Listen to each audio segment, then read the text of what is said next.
que o senhor avalia o papel da ONU? E eu pergunto isso também... Desculpa, Ri.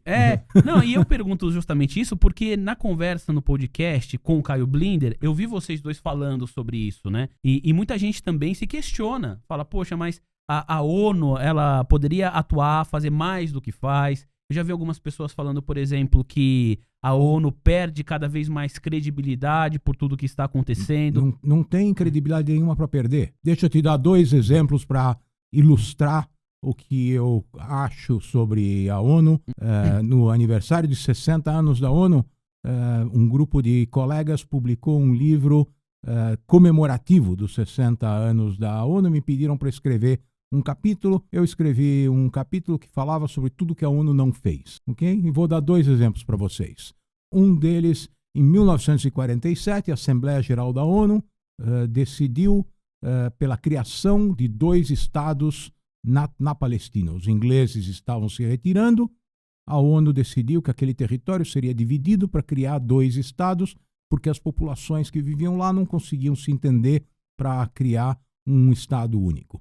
Então, foi proposta e aceita a decisão da partilha, e quando a liderança judaica aceita a decisão da ONU para criar um Estado judeu, como eu mencionei antes, os árabes da região se opuseram. Onde estava a ONU para implementar a decisão que eles mesmos tinham tomado? Onde estava a ONU para fazer valer a sua decisão? Os israelenses, naquele momento, tiveram que se defender por conta própria de todos os países árabes da região que invadiram o território para reverter ou impedir a decisão da ONU de se concretizar. Esse é um exemplo.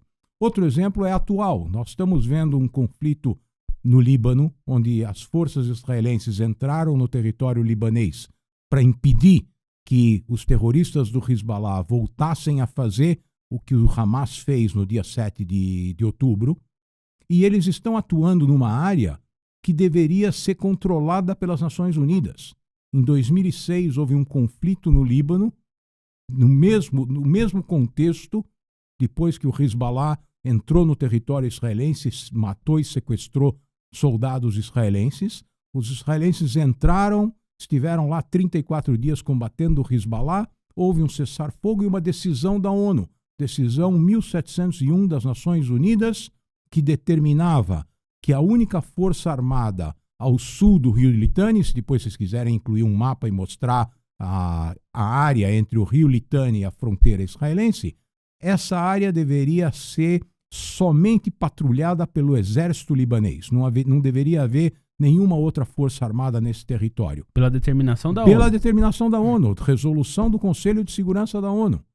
A força da ONU está lá e não faz absolutamente nada para impedir que o Hezbollah ameace a fronteira israelense, lance permanentemente foguetes daquele território contra o território israelense. O norte de Israel está completamente despovoado. Tem 80 mil pessoas que não podem ficar nas suas casas porque tem medo que um foguete caia na sua cabeça todos os dias. Então, a ONU não está fazendo o seu papel. Por quê? Porque não quer engajar os recursos e as tropas necessárias para garantir que uma organização terrorista como o Hezbollah não atue naquele território. Importante, muito importante ouvir, professor. O Líbano não consegue, o exército libanês não consegue. Eles estão falidos, estão fragmentados. O Líbano há 2 anos não tem governo, também porque o Hezbollah, que também tem uma atuação política, não permite que se forme um governo que vá funcionar e eventualmente conter a sua atuação naquele território.